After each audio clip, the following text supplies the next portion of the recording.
Assalamualaikum warahmatullahi wabarakatuh. Bismillahirrahmanirrahim. Alhamdulillahirabbil alamin wassalatu wassalamu ala asyrafil anbiya'i wal mursalin wa ala alihi wa sahbihi ajma'in. Qala rabbi shrah li sadri wa yassir li amri wahlul 'uqdatam min lisani yafqahu qawli. Amma ba'd. Apa khabar anak-anak pelajar tahun 4 sekalian? Diharapkan semuanya dalam keadaan baik, dalam keadaan sihat walafiat di samping keluarga yang tercinta. InsyaAllah untuk hari ini kita akan sambung pengajian kita. Masih lagi di dalam pelajaran 2 pembangunan negara Islam, dan kita akan pergi kepada unit 3 iaitu pendidikan. Kalau anak-anak pelajar masih ingat lagi, kita dah pun selesai unit 1 pembinaan masjid, unit 2 pentadbiran, dan hari ini kita pergi masih lagi di pelajaran 2 iaitu unit 3 pendidikan. Namun sebelum itu, seperti biasa, anak-anak pelajar bolehlah mengeluarkan buku teks sirah tahun 4 kalau oranye ni, dan kita terus pergi kepada muka surat 41. Okey, insyaAllah saya akan baca dan huraikan. Diharapkan anak-anak pelajar dapat tip yang mana poin-poin penting yang saya akan bagi. Okey, kita tengok muka surat 41. Pendidikan Islam bermula sejak Nabi Muhammad SAW menerima wahyu kenabian dan kerasulannya. Setelah mendapat wahyu, baginda SAW terus menyeru dan membimbing masyarakat supaya meninggalkan perbuatan keji yang bertentangan dengan ajaran Islam. Di sini bermulalah pendidikan Islam terhadap orang-orang Arab di Makkah. Apabila baginda Nabi SAW mendapat wahyu, maka terus baginda Nabi SAW berdakwah dan juga mengajarkan Islam untuk penduduk Arab di Makkah pada ketika itu. Jadi kita tengok kesimpulan dia seperti inilah. Kalau anak-anak pelajar masih ingat, dakwah secara terbuka, rahsia dakwah secara terbuka, masa itu Nabi Muhammad SAW telah memainkan peranannya untuk berdakwah, untuk menyebarkan Islam, untuk memastikan anggota keluarga yang terdekat memeluk Islam, dan juga apabila dakwah secara terbuka, makin ramailah penduduk Mekah pada ketika itu, khususnya orang Arab Jahiliyah, kembali kepada jalan yang benar, agama yang benar, iaitu agama Islam. Jadi masih lagi di muka surat 41. Okay, kita pergi di manakah pusat pendidikan yang pertama sekali Rasulullah SAW buat, iaitu yang pertama adalah rumah Rasulullah SAW.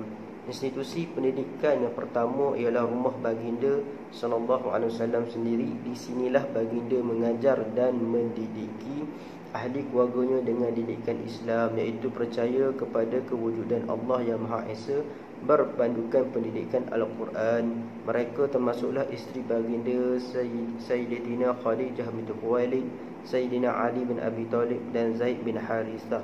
Okey, ini adalah sebagai contoh yang saya katakan tadi.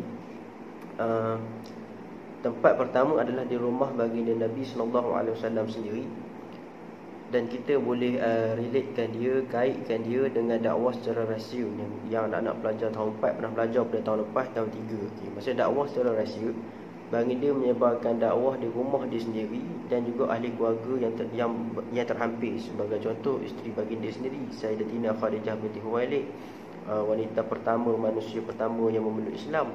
Selepas itu pula kita turun kepada lelaki dewasa pertama, iaitu Sayyidina Abu Bakar As-Siddiq, sahabat Nabi daripada kecil lagi. Turun pula kepada hamba dan juga kanak-kanak, kanak-kanak dan juga hamba yang memeluk Islam pada ketika itu. Jadi tempat yang pertama baginda Nabi SAW berdakwah, menyebarkan Islam setelah turunnya wahyu, adalah di rumah baginda sendiri. Pada masa itu dakwah secara rahsia. Kita boleh relatekan dia dengan dakwah secara rahsia. Dan anak-anak pelajar boleh pergi muka surat yang seterusnya, muka surat 42. Tempat yang kedua baginda Nabi SAW menyebarkan ajaran Islam, pendidikan Islam, adalah Darul Arqam.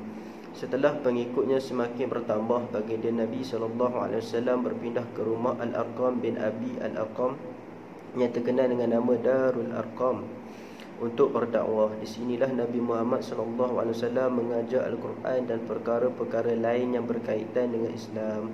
Nabi Muhammad SAW merupakan guru pendidikan yang terulung dalam sejarah Islam. Jadi apabila mendapat wahyu di dalam surah Al-Hijr, kalau tak silap saya, maaf kalau tersilap, di dalam surah Al-Hijr ayat 94, kalau tak silap saya, maaf kalau tersilap, di mana baginda Nabi sallallahu alaihi wasallam telah pun mendapat arahan daripada Allah SWT untuk berdakwah secara terbuka. Jadi Darul Arqam adalah tempat dia untuk menyebarkan Islam setelah Nabi Muhammad SAW mengakui kerasulannya di Bukit Safa pada ketika itu. Maka bertambahlah pengikut yang memasuki orang Arab Mekah yang memasuki Islam. Maka apabila pengikut bertambah, Darul Arqam adalah tempat yang seterusnya baginda Nabi SAW berdakwah dan juga menyebarkan Islam, mengajar Al-Quran dan sebagainya. Jadi kita pergi yang ketiga adalah masjid. Masih lagi muka surat 42. Selepas perpindahan Nabi Muhammad SAW dan orang Arab ke Yathrib, iaitu Madinah, baginda SAW telah membina 2 buah masjid, iaitu Masjid Quba dan Masjid Nabawi. Serentak dengan itu, nama Yathrib telah ditukar kepada Madinah. Bermula dari sinilah masjid menjadi institusi pendidikan yang terpenting pada masa itu sehingga kini. Jadi kalau anak-anak pelajar masih ingat lagi, unit 1 pembinaan masjid, kita belajar Masjid Quba, Masjid Nabawi, Masjid Haram. Jadi apabila baginda Nabi SAW berhijrah, berpindah ke Yathrib, baginda Nabi setiapun yang di sana ditukar nama Yathrib itu kepada Madinah. Baginda Nabi SAW telah membina 2 buah masjid, iaitu Masjid Quba yang dibina di atas 2 tanah anak yatim pada ketika itu. Baginda beli tanah 2 anak yatim itu dan membina Masjid Quba, dan juga Masjid Nabawi yang dibina secara gotong royong. Serentak dengan itu, yang saya kata tadi, baginda Nabi SAW telah pun menukarkan nama Yathrib kepada Madinah sehingga kini nama Madinah itu kekal, iaitu Makkah dan juga Madinah. Madinah itu kekal sehingga ke hari ini namanya. Namun sebelum ditukar, nama adalah Yathrib. Dan bermula dari sinilah masjid menjadi institusi pendidikan yang terpenting pada masa itu sehingga kini. Betul lah tu.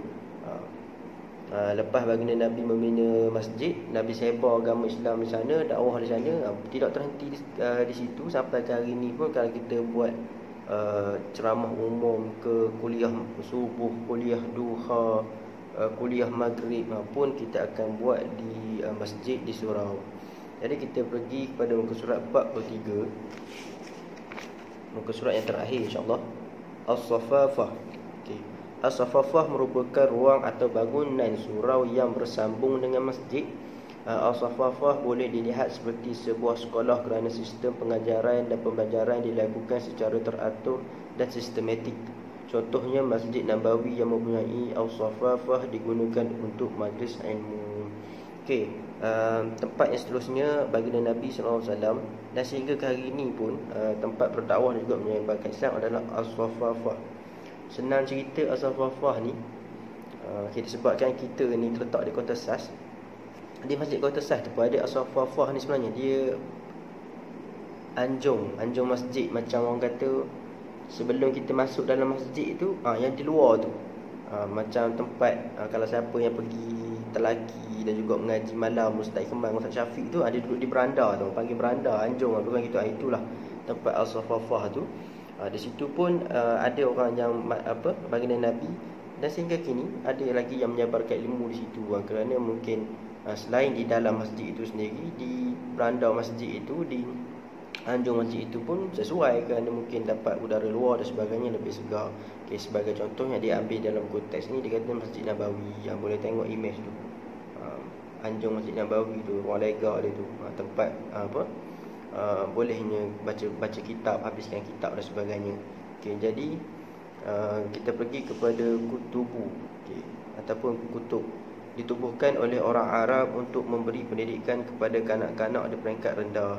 Rasulullah SAW juga pernah memerintahkan tawanan perang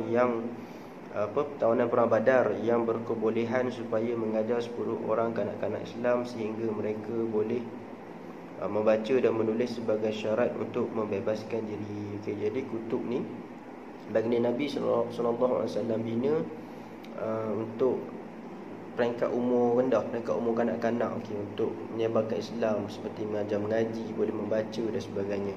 Jadi dinamakan kutub pada ketika itu. Dan sebagai contoh, baginda Nabi telah memerintahkan tawanan perang Badar yang berkebolehan supaya mengajar 10 orang kanak-kanak Islam sehingga mereka boleh membaca dan menulis. Pada ketika itu tawanan perang Badar, tawanan tentera Islam lah. Ada juga yang cerdik pandai diorang ni, tentera ni. Jadi pada ketika itu mereka sudah pun menjadi hamba, menjadi tawanan perang kita. Maka Nabi Muhammad SAW mengarahkan hamba tersebut syarat bebas mengajar 10 orang kanak-kanak Islam supaya pandai membaca menulis. Jadi selesailah tajuk kita bahagian pendidikan, unit 3 bahagian pendidikan. InsyaAllah untuk latihan seperti biasa saya akan latihan tubi lah untuk melihat kefahaman anak-anak pelajar sejauh mana. Saya akan berikan di dalam grup WhatsApp tahun 4. Dan kepada siapa yang menonton video ini, jika ada sebarang kekurangan saya mohon maaf. Jika nak tegur, tegurlah, boleh, tak ada masalah. Dan kata daripada saya, semua saya mengundur diri. Selesai, Alhamdulillah. Saya mohon maaf sekali lagi. Jadi wabillahi taufiq wa hidayah. Wassalamualaikum warahmatullahi wabarakatuh.